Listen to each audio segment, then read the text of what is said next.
ঢাকা থেকে সকালে বের হয়েছিল দুজন সাংবাদিক, রাফি ও নিশা।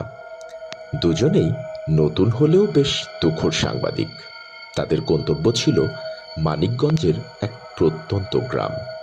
সেখানে নাকি এক রহস্যজনক হত্যাকাণ্ড ঘটেছে। স্থানীয়রা বলছিল, একজন যুবককে কেটে কেটে টুকরো টুকরো করে ফেলা হয়েছে, আর কেউই নাকি তার মৃতদেহের কাছেও ভয়ে যেতে চায়নি। ওরা পৌঁছানোর পর সকাল থেকে বিকেল পর্যন্ত ছবি তুলল, সাক্ষাৎকার নিল, ঘটনাস্থলে গিয়ে বিভিন্ন তথ্য সংগ্রহ করল। তবে গ্রামটা ছিল অদ্ভুত নির্জন। মানুষের মুখে কেমন অজানা ভয়।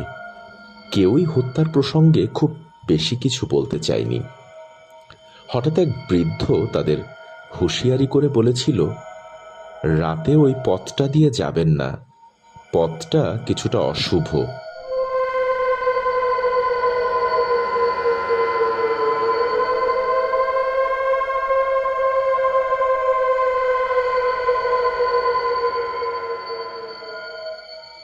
কিন্তু রিপোর্ট শেষ করতেই সূর্য ঢলে পড়ল, সন্ধ্যা নেমে এলো। রাফি বলল, চলো এখনই রওনা দিই। কিন্তু নেশা একটু ভয় পেয়ে গিয়েছিল, তবে সে চুপ করে রইল। পথে ছিল একঘেয়ে ফাঁকা রাস্তা, দুই পাশে ঘন অরণ্য। দূরে জোনাকির আলো জ্বলছে আর নিভছে। হঠাৎ গাড়ির হেডলাইট টিমটিম করতে লাগলো। রাফি ইঞ্জিন বন্ধ করে আবার চালু করার চেষ্টা করলো, কিন্তু কোনো লাভ হলো না। একবার দুইবার, শেষে ইঞ্জিনটাই যেন নিস্তব্ধ হয়ে গেল। আরে, এমনটা তো হওয়ার কথা না।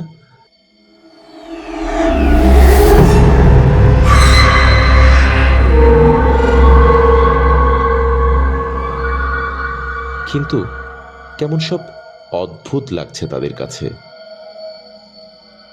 তারা চারপাশে তাকিয়ে দেখল, রাস্তার দূর প্রান্তে এক টিমটিমে লাইট জ্বলছে।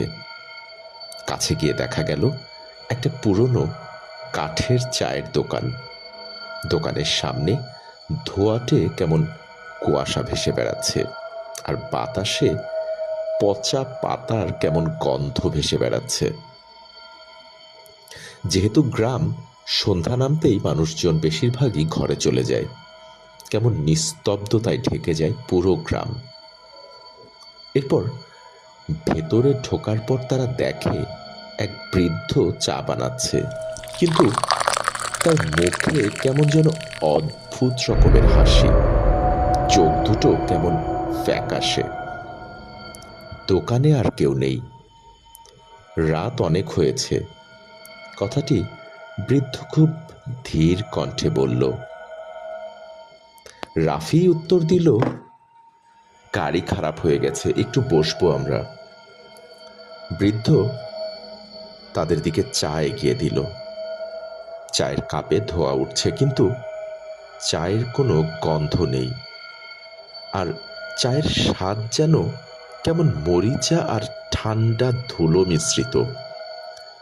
নিশা কাপ নামিয়ে বলল, এ আবার কেমন চা রে বাবা?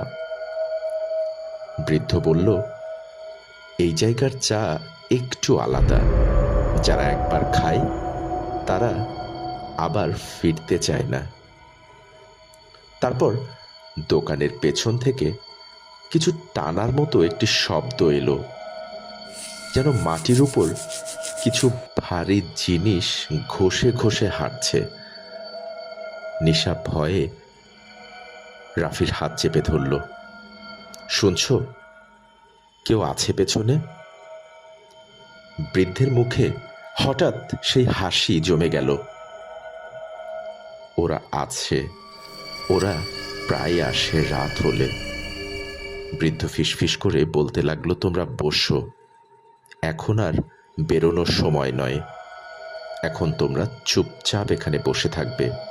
এরপর হঠাৎ বাতিটা নিভে গেল। এক মুহূর্তেই কেমন অন্ধকারে ছেয়ে গেল পুরো দোকান। নিশা কাঁপতে কাঁপতে বলল, রাফি, আমার মনে হচ্ছে কেউ আমার কাঁধে হাত রেখেছে। রাফি মোবাইলের ফ্ল্যাশ জ্বালাতেই দেখল নিশার পেছনে তো কেউ নেই, কিন্তু তার চুলের গোছা যেন বাতাসে নিজে নিজে নড়ছে। আবার আলো নিভে গেল, আর দোকানের পেছন থেকে ফিসফিস করে শব্দ এলো, চা ঠান্ডা হয়ে যাবে, তোমরা এখানেই থেকে যাও। দুজন বুঝতে পারছে না কি করবে, দৌড়ে দোকান থেকে বের হয়ে এলো। বাইরে এসে দেখল দোকানটাই নেই। যেখানে দোকানটা থাকার কথা ছিল সেখানে শুধু একটা ফাঁকা মাঠ আর শুকনো কিছু গাছ, কিন্তু তারা স্পষ্ট শুনতে পাচ্ছিল কাপের টুংটাং শব্দ আর সেই বৃদ্ধের হাসি। তারা ভয়ে যেন জমে যাবার উপক্রম। ধীরে ধীরে হাঁটতে লাগলো রাস্তা ধরে। দূরে একটা ভ্যান গাড়ি দেখা গেল, হেডলাইট জ্বলছে। ভ্যান চালক অদ্ভুত রকম নিঃশব্দ আর কিছুটা ভয় নিয়ে মনে হচ্ছে ভ্যান চালাচ্ছে। তার চোখে সাদা ঝিলিক। হঠাৎ সে বলল, ঢাকা যাবেন? কিন্তু তার কণ্ঠটা যেমন কেন কর্কশ শোনাচ্ছে। রাফি বলল, হ্যাঁ ভাই, একটু সামনে পর্যন্ত যাব। এরপর ওরা উঠে বসল। ভ্যান ধীরে ধীরে চলতে শুরু করলো। কুয়াশা যেন আরো ঘন হয়ে আসছে। গ্রামে যেন রাত বাড়ছে। চারিদিকে কেমন ঝিঝি পোকার আওয়াজ। চারপাশে কিছুই দেখা যাচ্ছে না। কিছুক্ষণ পর নিশা দেখল রাস্তার পাশে একটু শিশু দাঁড়িয়ে আছে। মুখে কেমন কালো দাগ আর চোখের জায়গাটা গর্ত। শিশুটি হঠাৎ তাদের দিকে তাকিয়ে হাসছে, তারপর হঠাৎ যেন মিলিয়ে গেল কুয়াশায়। নিশা কাঁপা কাঁপা গলায় রাফিকে বলল, রাফি, তুমি কি কিছু দেখেছ? রাফি মাথা নেড়ে ইশারা করে বলল, চুপ করো, কিছু না। কিন্তু তখনই ভ্যানের পেছন দিক থেকে হঠাৎ কেমন কান্নার আওয়াজ ভেসে আসছে। পেছনে তাকাতেই তারা জমে গেল। তিনজন মানুষ বসে আছে, যাদের মুখ নেই, শুধু ফাঁকা জায়গা থেকে রক্ত ঝরছে ধীরে ধীরে। ওরা কারা? নিশা চিৎকার করে উঠতেই ভ্যান থেমে গেল। চালক ফিরে তাকালো, তারও মুখ নেই, শুধু দাঁতের শাড়ি আর ভেজা মাংস। রাফি ঝাঁপ দিয়ে নিচে নামলো, নিশাকে টেনে নামিয়ে নেওয়ার চেষ্টা করলো, কিন্তু নিশাকে যেন নামাতে পারছে না। অনেক কষ্টে নিশাকে ভ্যান থেকে নামালো। ভ্যানটা ঠিক তখন ধোঁয়া তুলে নিজে থেকে আবার চলতে শুরু করলো। এরপর ধীরে ধীরে অদৃশ্য হয়ে গেল অন্ধকারে। তারা দৌড়াতে লাগলো, হাঁপাতে হাঁপাতে রাস্তার মোড়ে এসে পৌঁছালো। দূরে একটা সিএনজি দাঁড়িয়ে আছে। চালক মনে হচ্ছে হেলান দিয়ে বিশ্রাম নিচ্ছে। রাফি বলল, ভাই, ঢাকা যাবেন? চালক চোখ খুলল। তার চোখে আলো নেই, শুধু কালো গর্ত। ঢাকা? সে ধীরে ধীরে বলল, ওদিকে রাস্তা আজ বন্ধ। তবুও ওরা দুজন উঠে বসল। সিএনজি চলতে শুরু করলো। কিছুক্ষণ অস্বাভাবিক গতিতে চলল। কিছুক্ষণ পর নিশা বুঝল রাস্তা বদলে গেছে। চারপাশে কাদা, গাছ আর পানির শব্দ। হঠাৎ সিএনজির হেডলাইটে দেখা গেল পানির উপর ভেসে আসে এক মৃত দেহ, আর মুখে ছিল তাদের নিজেদের প্রেস আইডি কার্ড। নিশা চিৎকার করে উঠল, রাফি, এটা তো আমার নাম। চালক হাসল। তার গলা থেকে গুড়গুড় করে আওয়াজ বের হলো, তোমাদের রিপোর্ট এখন ওদের হাতে। এরপর সিএনজি থেমে গেল। চারপাশে কুয়াশা, বাতাসের শীতল গন্ধ। দূরে আলোক রেখা দেখে মনে হলো কোনো দোকানের লাইট। রাফি বলল, চলো ওদিকে যাই। ওরা ধীরে ধীরে এগিয়ে গেল। আলোটা কাছে আসতে লাগলো। নিশা হঠাৎ থেমে গেল। আরে রাফি, এটা তো সেই চায়ের দোকান।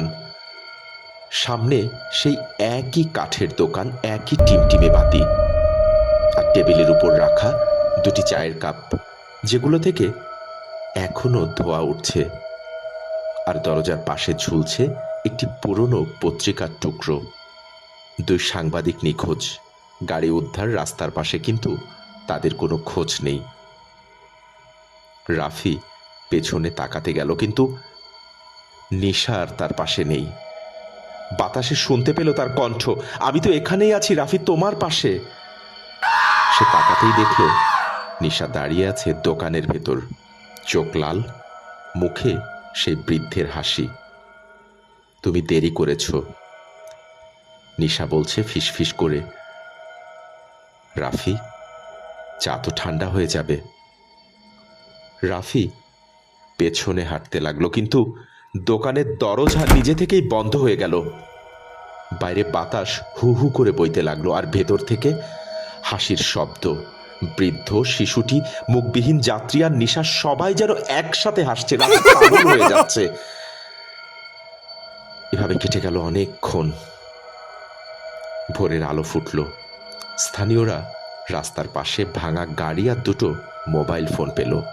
ফোনে সর্বশেষ ভয়েস রেকর্ড। চা ঠান্ডা হয়ে যাচ্ছে। সেই রাস্তায় এরপর থেকে আর কেউ রাতে যাতায়াত করে না। কেউ বলে টিমটিমে আলোয় এখনো সেই চায়ের দোকান জ্বলে ওঠে, আর 2 জন সাংবাদিক বসে থাকে টেবিলে। তারা চুপচাপ চা খায়, রিপোর্ট লেখে, আর পরের শিকার আশায় অপেক্ষায় থাকে। দর্শক, এই ছিল আমাদের আজকের আয়োজন। আমাদের কাছে এই গল্পটি শেয়ার করেছেন রফিক নামের একজন, যিনি আসলে আমাদেরকে বলেছেন যে এই গল্পটি অত্যন্ত পুরনো এবং সে তার দাদার কাছে গল্পটি শুনেছিল। সে আমাদেরকে এই গল্পটি লিখে পাঠিয়েছেন এবং আমরা চেষ্টা করেছি তার লেখার মতো করেই আপনাদের সামনে উপস্থাপন করার জন্য। আপনাদের ভালো লাগা মন্দ লাগা সব কিছুই আমাদের সাথে চাইলে শেয়ার করতে পারেন, চাইলে আমাদেরকে গল্পও পাঠাতে পারেন। আমাদেরকে গল্প পাঠানোর ঠিকানা ottriptottar@gmail.com।